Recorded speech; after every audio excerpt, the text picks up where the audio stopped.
Voices rise with the engine fire. Every replay, every stand-up fight, nothing together on race night.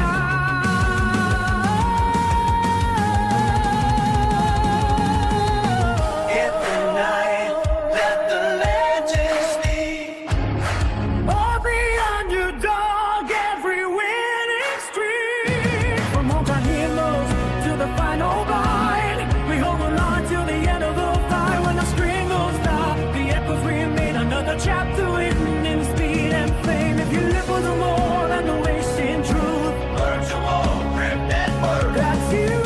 Sign of fame, but the passion stays. Another race in the broadcast haze till the lights go green and the mics ignite. Virtual grip network grips the night.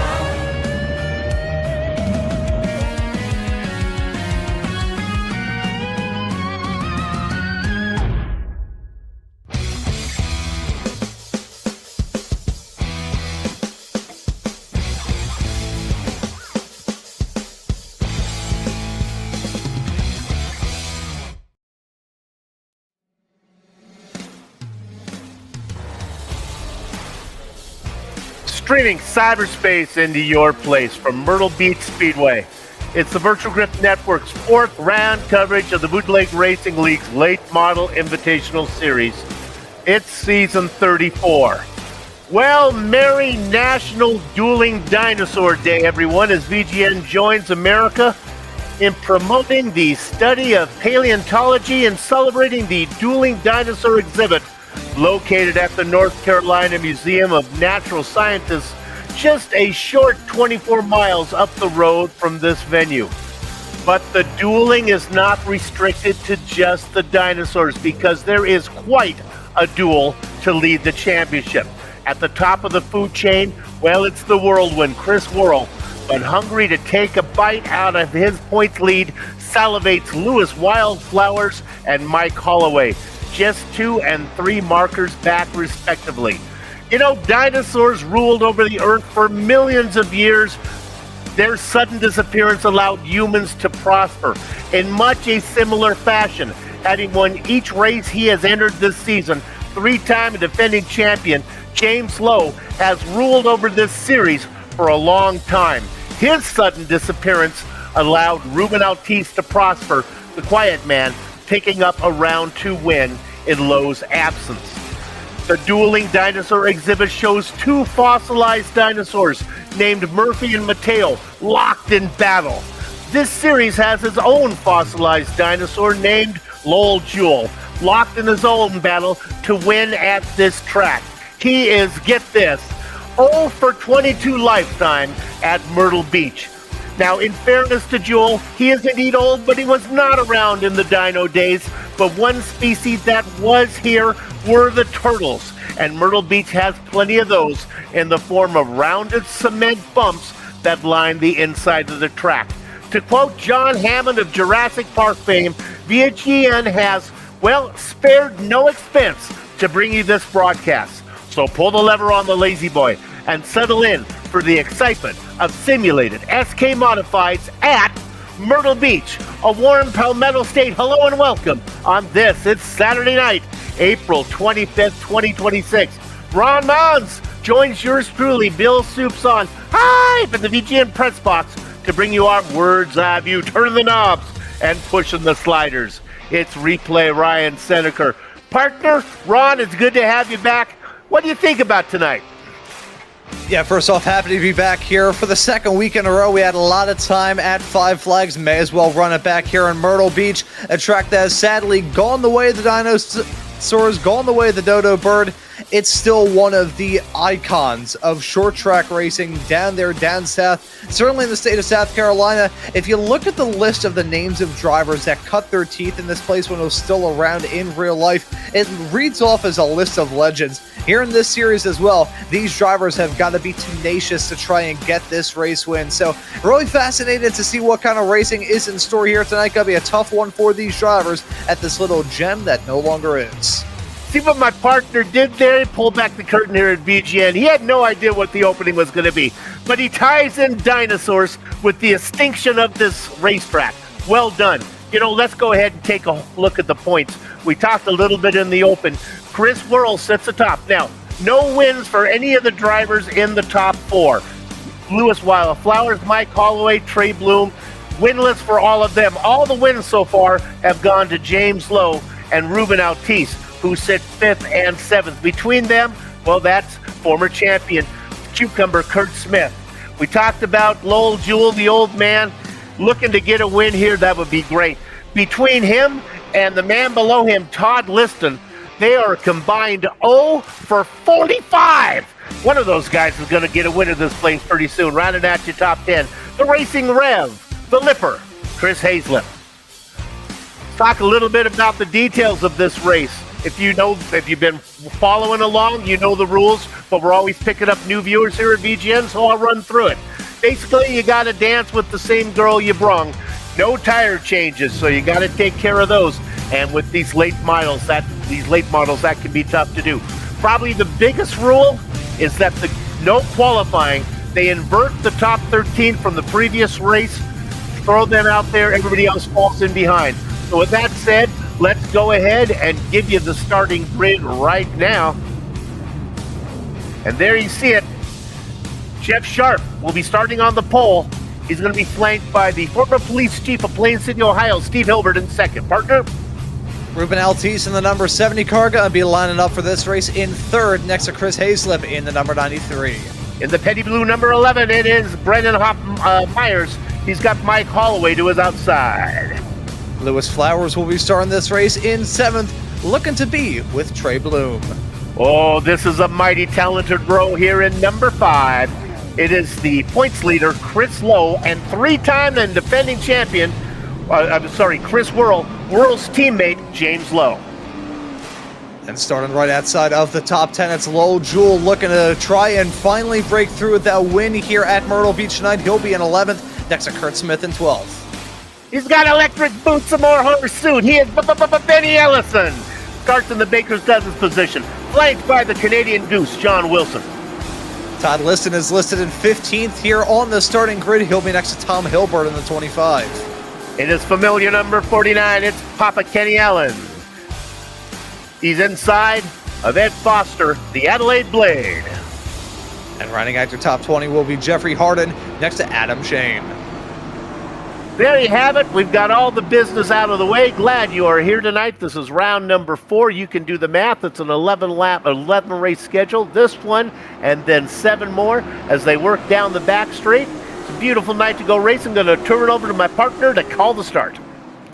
Yeah, this is going to be a fun one. Looking forward to it. Myrtle Beach, it's a track that is a gem that's no longer with us, but a gem that we still have here in the sim.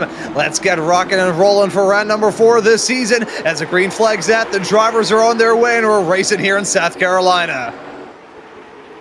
Jeff Sharp jumps to the lead from the pole position. Ruben Altice follows him through from the inside line. The inside line seems to be working. Odd positions now, racing in 1st, 2nd, and 3rd as the 5th place starter, Brendan Myers, is going to pick up 3rd position. Finally, the outside row finds their way down in there. That's Steve Hilbert. Battle for the lead. Yeah, now Ruben Altice trying to jump into that race lead over Sharp. Gets it done as they head their way out of 2 onto the back straightaway. Now Myers smelling blood in the water, going for the move into 3 and 4. Was going to mention that your top 2 had broken away, but Sharp now starting to drop down like a madman. He's now feeling pressure from Hilbert to potentially drop down to 4th. First 2 wide battle is back there for 3rd. Hilbert on the inside. Sharp working on the outside. Big mover so far, passing at a premium. Nobody up more than 3 spots. That's Adam Shane, notorious for working his way through the field. 20th to 17th. He's coming. Yeah, keep an eye on him trying to run his way through the field, cut through like a hot knife through butter. A lot of time to work with here in Myrtle Beach.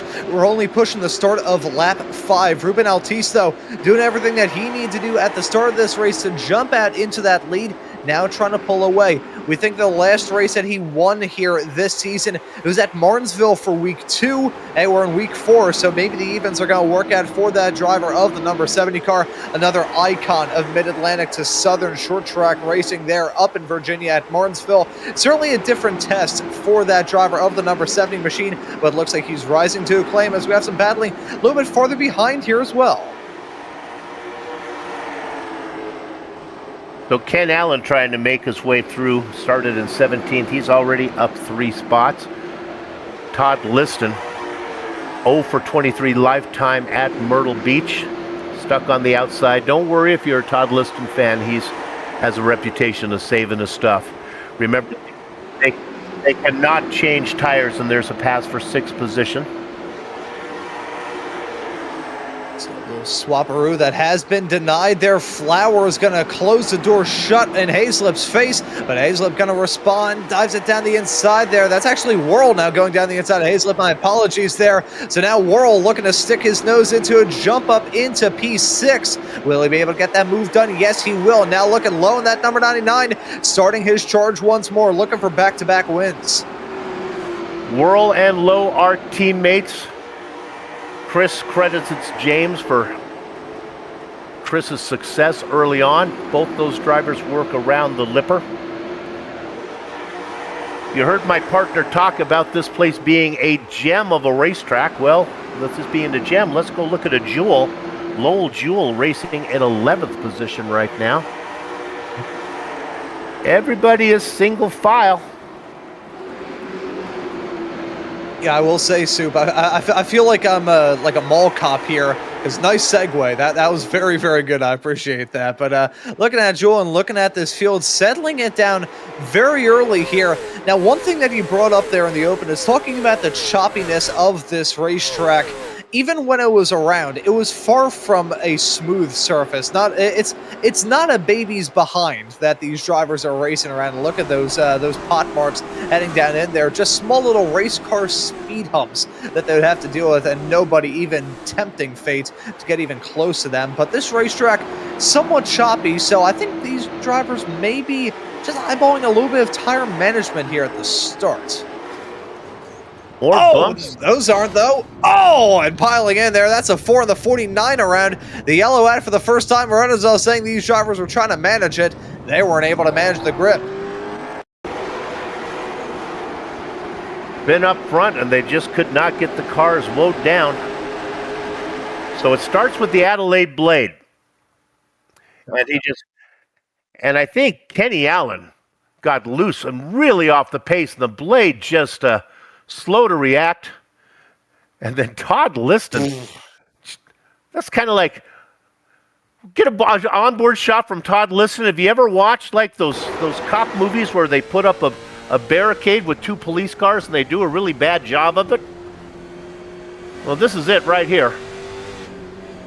Yeah, let's take a look at this. This is not really parting the Red Seas there at all. There's the contact.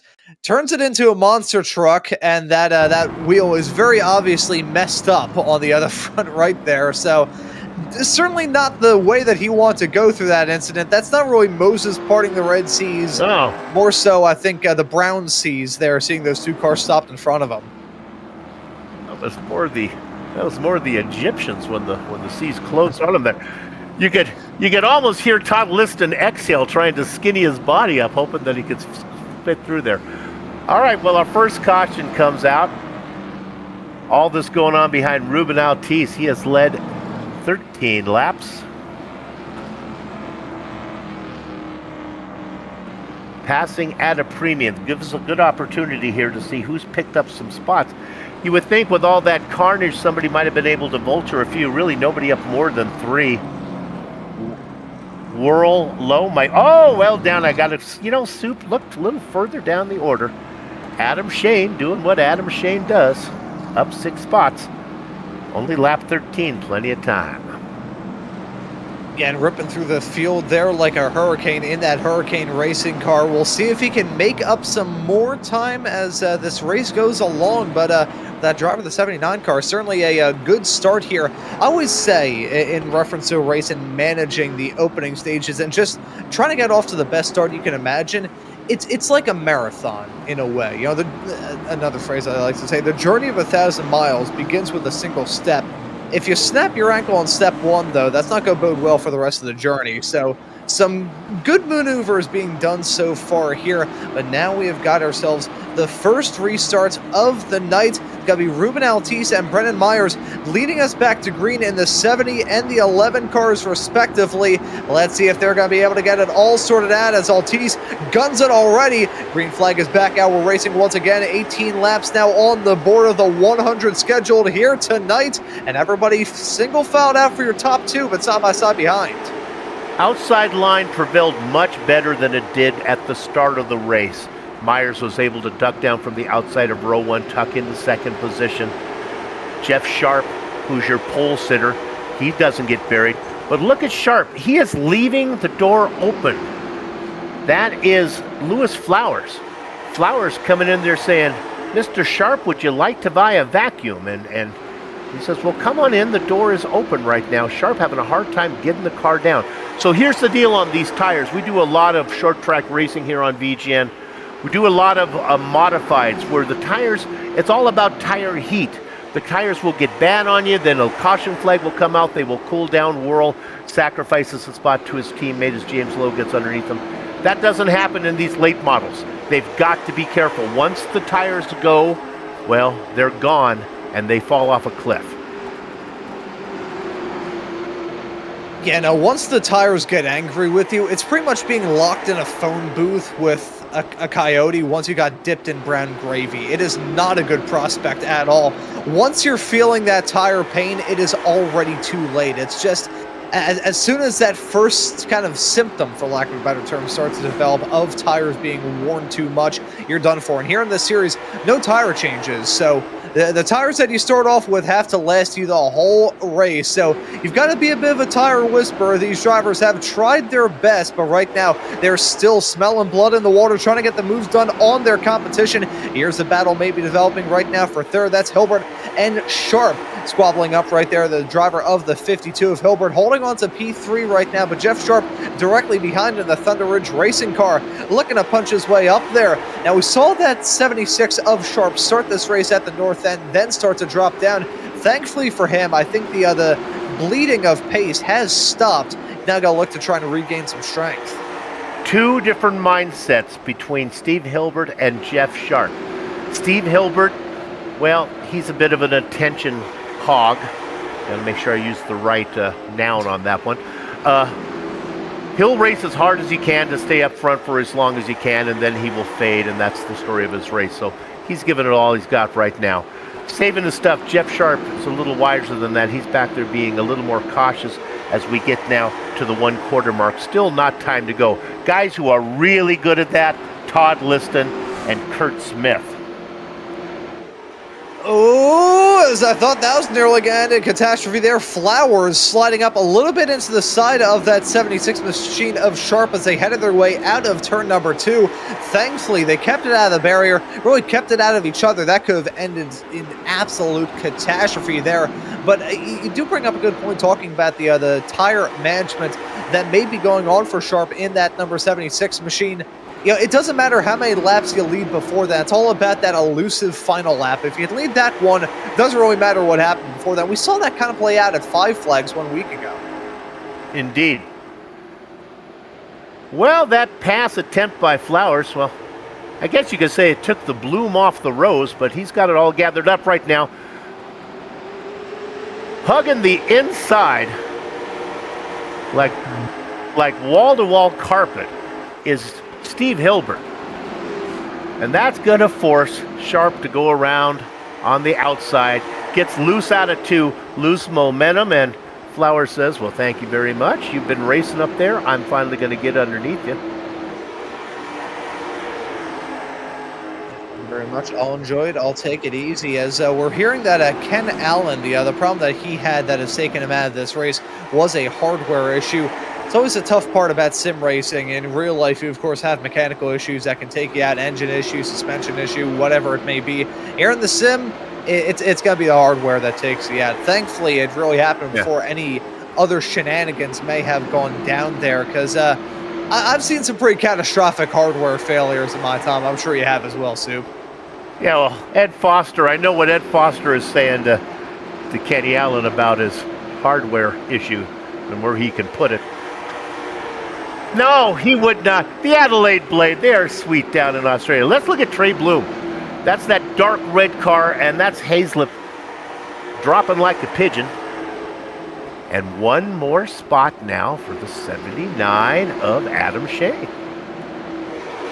Yeah, dropping down like an anvil push out of a helicopter, looking to stop that, maybe pull the parachute sooner rather than later at the third of the way through this race mark right now, as Sharp maybe going to get a move put on him by Flowers. We have seen these two squabble for so long now that I feel like one driver's going to have to win out here soon, otherwise they're both going to be in a world of hurt. Steve Hilbert not able to pull away. We right on board with the driver of the number 52 car right now, looking back on that side-by-side battle. If there's one driver that really loves that those two were going side-by-side, Flowers now able to get the nose out, hang down the backstretch.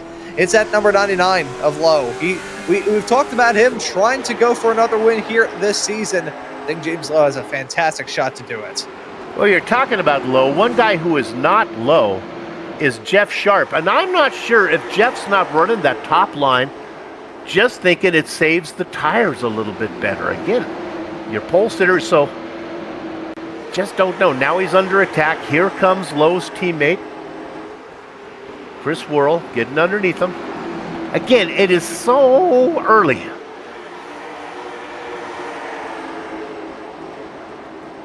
Yeah, there's really not really no point in battling hard here. You won't get every single spot that you can, but there's certain amounts of thought that it has to go into every single attempted maneuver. You don't want to just throw haymakers every single moment, because eventually your arm's going to get tired, your fist is going to start to bleed, your knuckles are going to be broken, and by the end of this race, when it comes time to try and grab a hold of that checkered flag, you will barely even be able to move. So at the moment, these drivers do need to take it easy, as side-by-side still going on there. Sharp, we talked about him holding up on that top side, but it seems like the pace is just bleeding off there.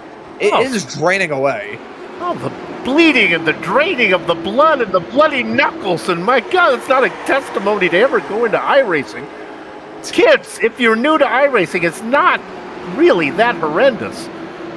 See, here's my thing. As somebody part of the lower generation, we're all sick, twisted people. I mean, that kind of just says about people nowadays, but I think the point still remains that people will probably hear that and say, you know what? Sounds kind of like Fortnite. I'm in. Yeah, I need some more. I'm getting lightheaded. All right, let's look at this two-wide battle. This is, again, Mr. Topside, Jeff Sharp under attack from Mike Holloway. Holloway, a veteran.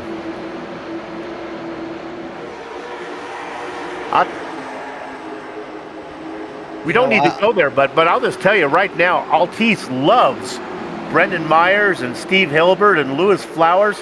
Those are three cars that are keeping him away from the doom and gloom that is James Lowe. Yeah, it's basically, invoking more terminology like I was saying a few moments ago. They're basically like human meat shields at the moment. You know, I'm just gonna leave it be. I'm gonna pack all that away in a box, put it into storage, and just never pay the bill, so somebody has to buy that at an auction in a couple of months. And still keep an eye on these battles as time rolls along, but I think Altice is very happy about those cars. They're just buffers for him. And Lowe, he's going to look to try and get that move done. Hey, Lowe, I'm a opponent. I don't know. And a little bit of contact there right up in front. Drivers already breaking the elbows out. We're not even at the halfway mark of these drivers already getting just a teeny tiny bit physical. You saw Kurt Smith make a pass for position at the halfway mark. Cucumber Kurt says, it's time to go. Can't stay cool forever. So we'll watch Smith work his way through the field. Oh. Hey! Synchronized spinning off into one. That's going to stack them up 75 and 25. Both involved in that, trying to spin the wheels, get all back up and rolling. The second yellow of the race is out, just shy of that halfway mark. And that was, I think we need to put some classical music onto that synchronized spinning. That would almost be beautiful. Emphasis on almost, not quite.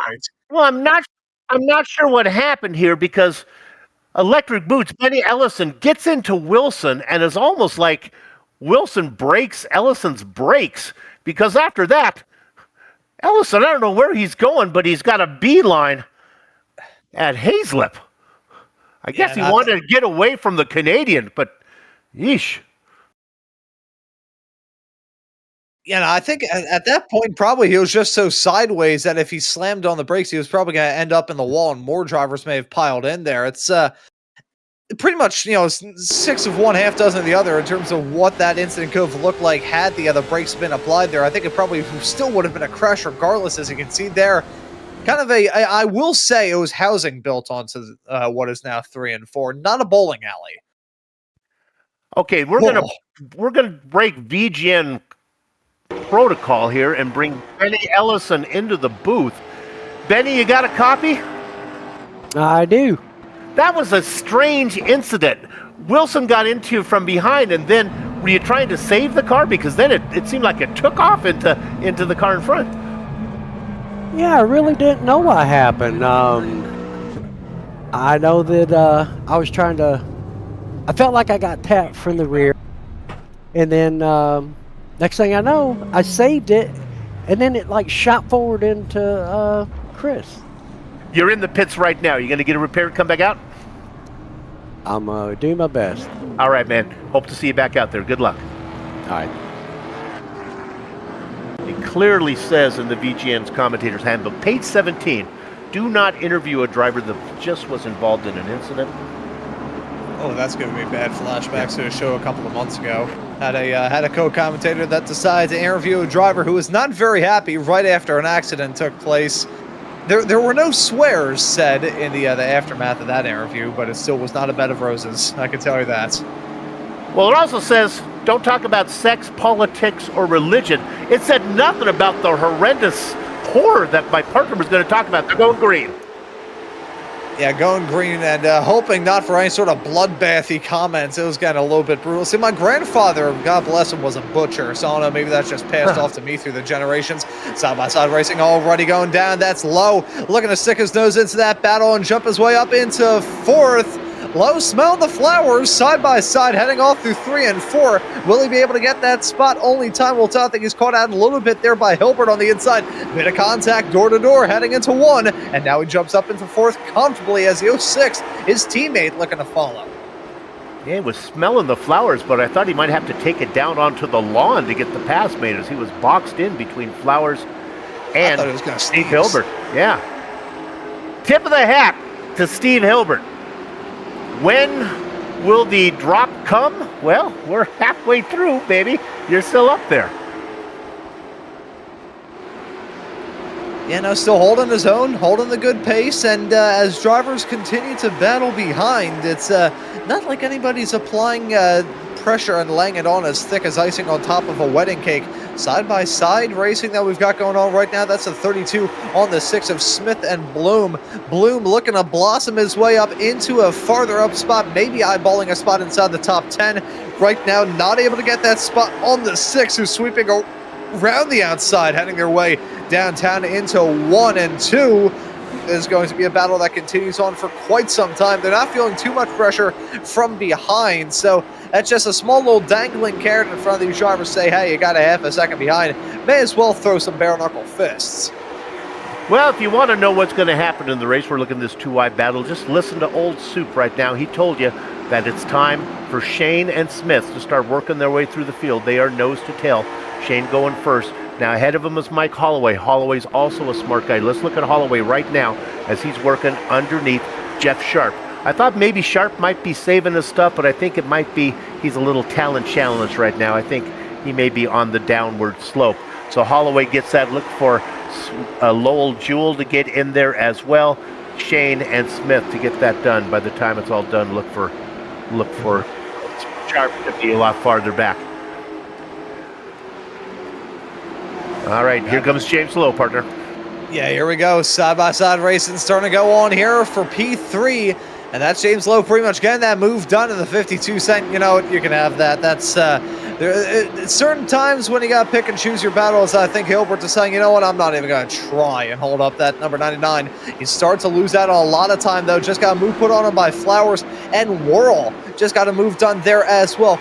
Keep an an eye on that dynamic duo of Lowell and Worrell. They finished first and second last time out at 5 Flags. I think they're looking for a repeat of that. And this time, I think Worrell may try and apply a bit more pressure on his teammate if he gets the opportunity to. Still looking for win number 1, as Lowe is looking for win number 3 so far here in this campaign. The history between them is that Chris Worrell has been very considerate to his mentor, James Lowe. That seemed to go away last round, and it was Chris put up a harder battle than we would have expected from what has happened in the past. We'll see how it plays out right now. Those two teammates separated by flowers. Always like to be separated by flowers. We love some flowers here. And for Steve Hilbert, as we look at this battle a little farther back, I just wish him the best. There's Steve's little brother, Tom Hilbert, loses a position. Chris Hazlip gets that spot. And for big brother, well, it's about time to say, see you later, boy, like you're a skater boy. I don't think he's going to be, Steve doing a good job staying up front, racing in 6th. He'll be lucky to be in the top 10 at lap 70. But we love you, Steve. Keep out there, baby. Yeah, he's still going to be holding his own out there on the racetrack. If you can see the checkered flag and get a good string of results, that could help you out come time for the end of this season when these drivers eyeball just trying to contend for whatever they can in the championship points battles. Hilbert right now going to world of pressure from Holloway, who's trying to rip it on the high side. Contact made, though. Pancakes the wall, chases his tail a little bit, heading down the backstretch into turn number 1 and 2. Holloway going to drift wide, and that's going to allow Jewel to now stick his nose in there. Looking low, Jewel trying to jump his way up into that spot. Down the inside, side by side with the 88 and the 2. Who's going to win out in this fight? Heading out of turn number 2. He can give it to the 2 just a little bit there. The 88 just not able to keep the momentum rolling there on the high side. Again, choked up a bit by the 52 of Hilbert. Now look at that close quarter stuff there. Thought that was going to end in catastrophe as they headed their way across the stripe. Now Lowell Jewell eyeballing a potential jump up into P6. Runs a little bit wide through the turn. Just got very tight. It looked like midway through 1 and 2. Drifts up into the side of the 52, side by side, wheel to wheel, and door to door still. Side by side racing still going on right behind. Look at Shane and Holloway now starting a battle. Lowell Jewell finally jumps his way up into that spot. It's the 79 of Shane now on the inside of the 52 of Hilbert. And Holloway got stuck on the outside. Cucumber Kurt Smith says, I'm going underneath here, leading this train of cars. Lowell Jewell says, I'm 0 for 22 at this place. It's time for me to go, boys. Follow me. Lowell Jewell on his way to the front. Got a spinner. Oh, I didn't think it would go this quickly for Steve Hilbert, as it was the caveman, Trey Bloom. But that's not what started. Bloom was just an innocent victim. It was Holloway. Ooh, getting a little fresh there. Yeah, I gotta say that 88 of Holloway, he was, I wouldn't say looking squirrely. I was gonna say he was skidding around the track like a declawed cat attempting to climb up an igloo, but you know, it still didn't look like that car was running too hot either. You can see that contact heading out of 2 not too long ago, and there's a contact out of 4 with the 52. The problem is with a battle like that is it was getting really intense, and it wasn't really cooling off either. It was just heating up and heating up and heating up. Eventually, that pot and the stew inside of it will boil over. It's going to hit the flame, and someone's going to get burnt. Unfortunately, there, it's the 52 and the 32 that get caught up in that. Unfortunate stuff there. It's going to bring the yellow out for the 3rd time here in this race. You know, coming up to lap 70, only 3 yellows. I want to commend these drivers for what has been a very smooth night in the office. I think it's safe to say that there is certainly a traction issue if you are a declawed cat trying to climb up an igloo. I just don't. This is the virtual grip network, and I think you're not going to find a lot of grip there. Yeah, virtually no grip. Yeah. Ruben Aptise has read them all. What do you got, partner? Yeah, I was going to say, if I had a drum kit, I'd give a after that comment from me, but I'll refrain. Yeah, that's... Work on the sound. We're still working on getting the anvil out of the helicopter sound, so just take your time. We'll get it there for you. I do have the harmonica. Okay, that'll do. Lowell We'll Jewell. hold off on the harmonica.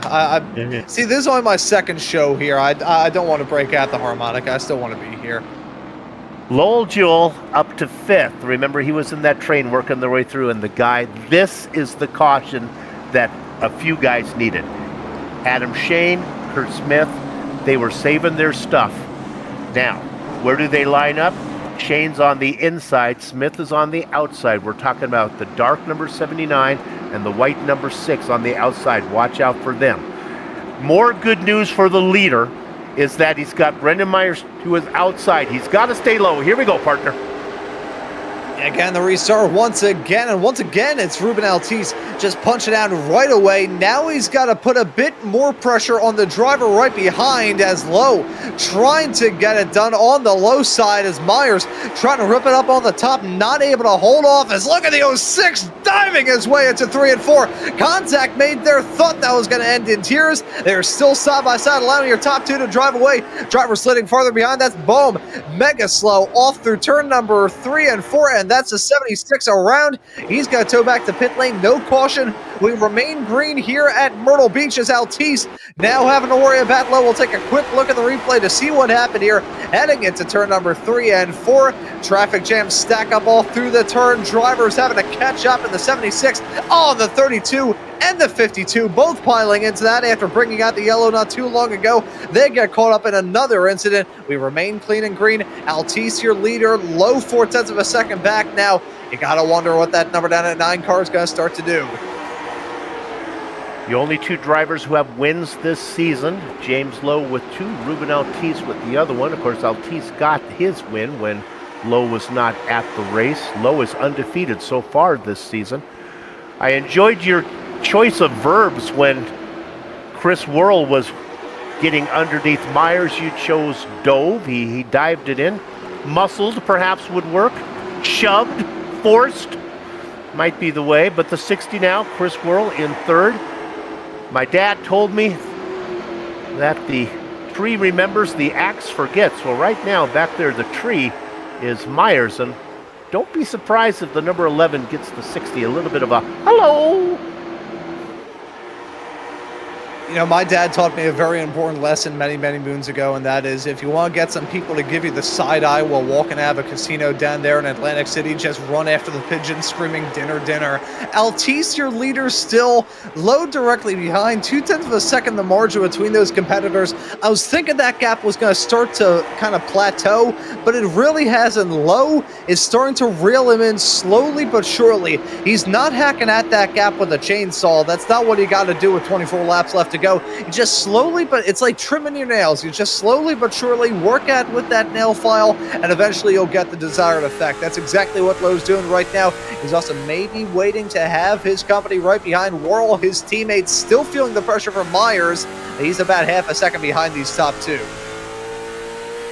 We come across the only thing that I think is going to be able to save Ruben Altice as he's slowing down a bit. What he's doing right now, folks, you know what he's doing. He's lacing up his slippers because he knows what time it's going to be very soon as he comes across the line. James Lowe right behind him. Now, Brendan Myers is coming close as he's gaining on all these guys. Myers sitting back there in 4th. Chris Worrell in 3rd. Worrell is coming as well. I told you to watch out for him. I told you when it was Adam Shane time. And look at this, partner, as I'm staying on the mic here for just a minute, as we are show some interesting lap to start dancing. So I feel a little longer than I would. But I'm talking right now to Adam Shane, baby. If you're thinking about winning, get the mirror ball spinning.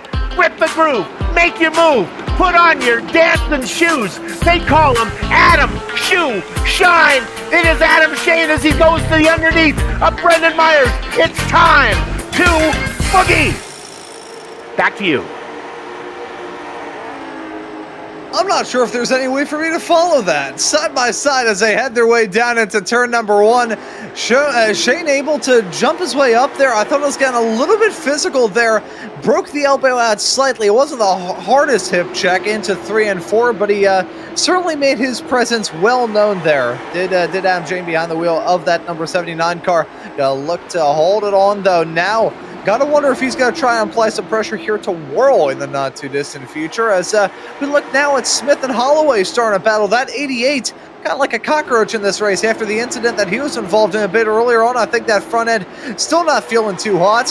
Still holding on to it, so not able to be killed so far and not going down without a fight either. Clinging on to P7 virtually for dear life as that 6 machine of Smith still on the high side trying to make anything work. He has been coming in. Look at this. Adam Shane. This is what he does. Whirl, who has worked so hard.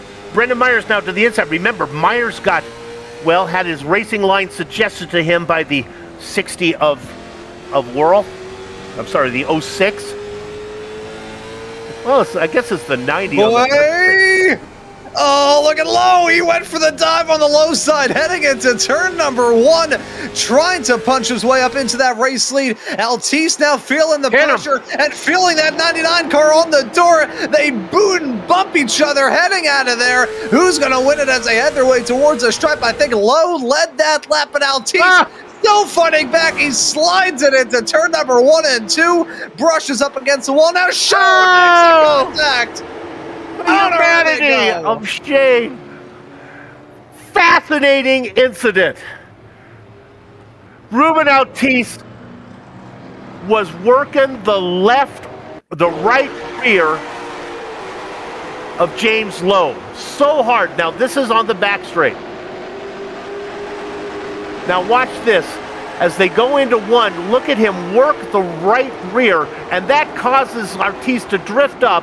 He saves it. Is it a dirty track? Does he get up there? Then he comes down. Such a shame for Shane. That was just 2 cars like merging into the same portion of the racetrack. Shane was on his way to second, doing what Adam Shane does, the late drive. Don't know if Altice saw him. I'm not even sure. I mean, if he saw him or not, I don't think he had any sort of say in the matter as to whether that contact was going to go down or not. That car was all types of crossed up. It got ugly real quick. I mean, they're contending for the race win. It's going to get physical. It's short track racing after all. Look at Lowell Joel having to avoid that car sliding up the road after that bit of wall contact. That's such unfortunate for both drivers there. 2 very good race cars taking out of it. Altice, I think, got the better end of the deal there. He's going to be in second with 10 laps left to go. The one man who's probably not very happy about that is your current leader of James Lowe, because, if I were the 70 of Altice, I would not be I would not be inviting James Lowe over to my next birthday party. Well, Lowe was on the inside. He certainly was not coming up into Altice, and Altice was given the 99 the business there. There's no doubt about it. Ruben was pinning James Lowe down. I mean, what are you going to do? You can't give Lowe enough room to get a full corner exit there. He had to pin him down. That's the only way to defend that outside line. And they were rubbing hard, and unfortunately, Adam Shane got caught up in it. But we are not done yet. The battle will continue with Lowe on the inside. His teammate now behind him. Brendan Myers hanging on to 4th.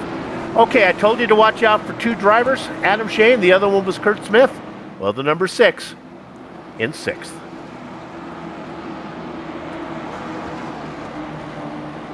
Yeah, now here we go. Less than 10 laps left here at Myrtle Beach. It's going to be a bare-knuckle fist fight to decide who's going to win this race, who's going to get that trip into victory lane, who is going to have to settle for a spot behind. Green flag flies. 8 laps left to go here in South Carolina, and already Lowe's teammates trying to punch at their world down the inside, in through turn number 1 and 2. Book it. He's through into second now. Altice got to look to try and fight back there, side by side, going on right behind. That's the 40 of Flowers contending with the 6 of Smith, who's been stuck on that high side like glue. He's happy up there. Old tires. He doesn't mind racing. Be fast where they are not, and that's what Kurt Smith is trying to do right now. two battles to watch. Smith in that side-by-side battle, and we'll keep our other eye on the two teammates. Can the Whirlwind run down James Lowe? Smith continues to race hard. In the popcorn position behind them, watching the show, butter on his racing glove, that's Mike Holloway. I think the top side will eventually prevail here, as Flowers has been racing hard, but we'll wait to see how that plays out. 5 laps left to go, and Lowe leading by 0.5 of a second. Lowe holding on to that top spot. Whirl directly behind him. 5.5 of a second now, the margin between those top two, those teammates as well. Lowe looking for yet another win to add into the collection of feathers that's developing in his cap right now, as the side-by-side racing still getting hot here between the 40 and the 6. Thought that was maybe going to end in a big stack up right behind. These drivers are flying closer and closer to the sun with every single passing lap, every single turn. The 6 and the 40 now finally get single filed out, heading their way off into 3 and 4 for one of the last times here in this race. But in the ensuing stack up, it's caused a little bit of side-by-side battling to break out right behind. That's Hayslip and Foster starting to duke it out there. Foster, after having a falling anvil come down on him a bit earlier on this race, looking to bounce back once more as the 88 of Holloway now looking for a spot. 2 laps to go. Whirl continues to try to run down Low. Battle is back here. This is where the action is. We'll stay with it till we get to the white flag. That's James. That is Lowell Jewell trying to work. Holloway stuck on the outside. Laps clicking away. All right, partner, coming under. White flag showing. Take us home. 1 lap left to go here in Myrtle Beach, South Carolina, for James Lowe to try and get his 3rd win so far here this season, 2nd in a row. He was able to weather the storm at 5 Flags 1 week ago to get his 2nd win, and now he's had to weather a different kind of storm and cut his way through the running order. James Lowe going to visit victory lane here in Myrtle Beach. His teammate Chris Whirl gets 2nd. Ruben Altice, a winner a couple races ago, will settle for 3rd. Rounding out your top 5, Brendan Myers with a nice run, and, well, no surprise here, Cucumber Kurt Smith with a late charge for 5th. We're going to take a short break. We'll come back and run down the entire finishing order, talk to some of the drivers before we put a lock on this gate. Don't forget to go drive up to North Carolina and see the Dueling Dinosaur exhibit before it closes. You're watching the Virtual Grip Network.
With modern technology, you could be watching this broadcast from anywhere at any time. But I know where I am.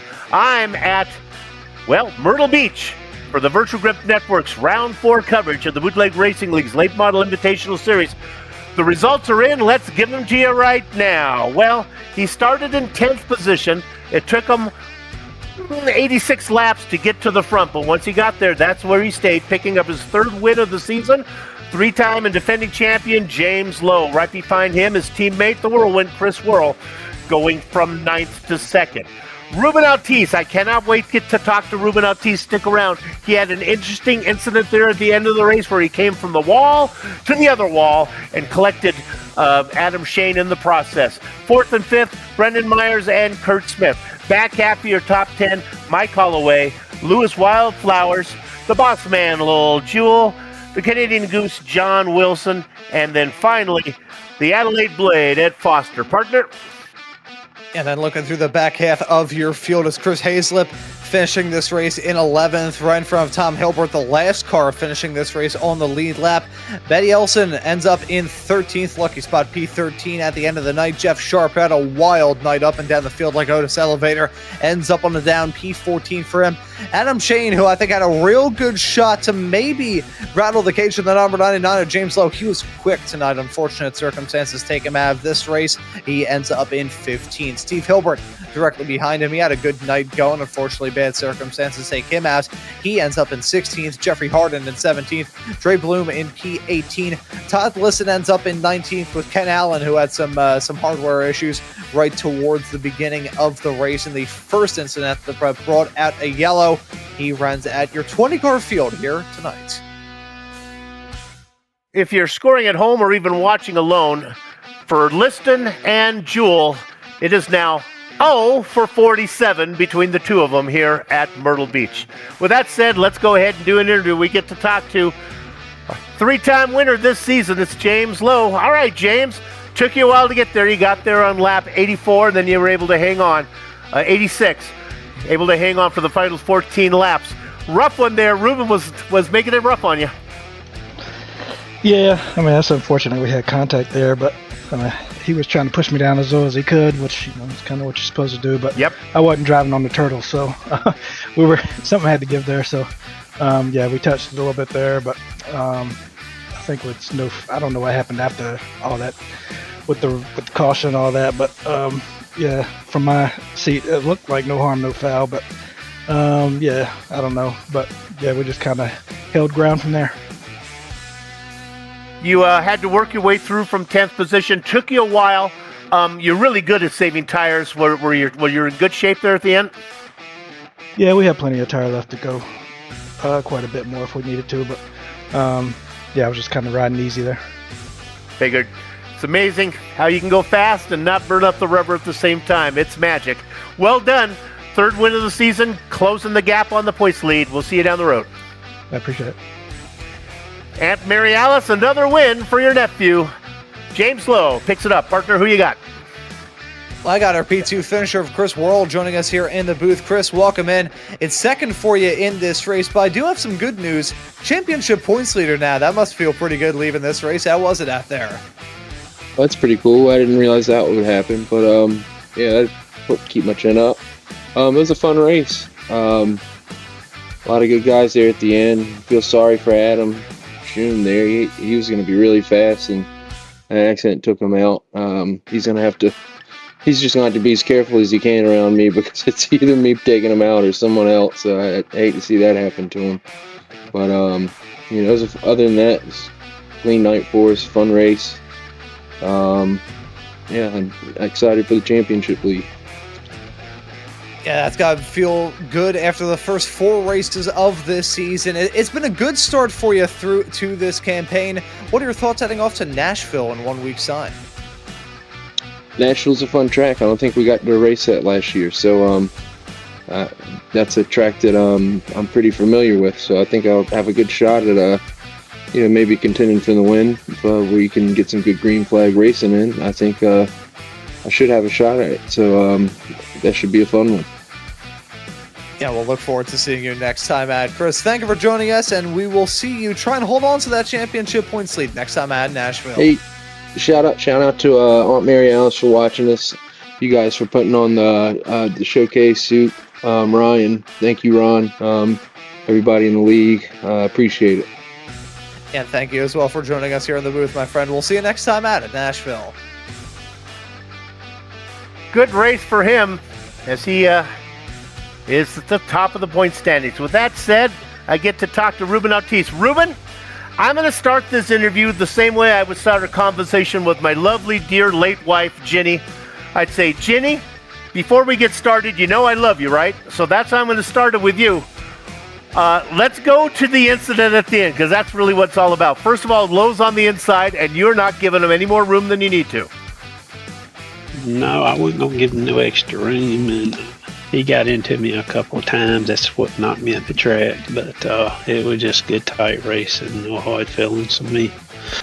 It was indeed. So you are knocked up the track all the way to the outside wall, and then here's the interesting part, that is that you come all the way back down as if you were changing lanes because you were going to mix your exit on the freeway. Did you see Shane that he was down there, or what? Did he catch you by surprise?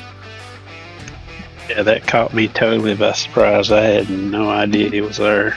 I apologize to him. I had no clue. Well, it was fun to watch you race. I thought maybe you're going to get another one, and you have two, and Lowe got two, but he got the best of you. Nevertheless, a great performance. Congratulations for the podium. We'll see you down the road. Appreciate it, Soup, and thank y'all for broadcasting each week, and thank the Lord for this league. It's a lot of fun. Yeah, I love you, honey. Let's go to bed now. All right. With that, Ruben Ortiz. Sorry, maybe you channeled the wrong conversation at the end. I apologize for that. All right. I hope you enjoyed the broadcast. We have more lined up. Director's going to flash them on the screen right there. Look, they are in, that's called a stack. 1, 2, 3, 4, 5, 6, 7. But I've told that the viewers are literate, and you can read all of those things yourself, so I won't go over. I will pick one for you to go to. How about, we don't do a lot of Delara stuff here. How about open wheeled Wednesday night? Charlotte, I'm going to be on that broadcast. You don't want to miss that. That'll be fun. But they'll all be fun. They're all a production, even the ones you don't see and the ones in the back that in the past that we don't show you, a production of the Virtual Grip Network. With that said, we hope you enjoyed the broadcast. On behalf of all the little faces you see on the screen right now, 50% of them have facial hair. We hope you enjoyed the show. If not, we'll try to do better next time. Till then, have fun storming the castle.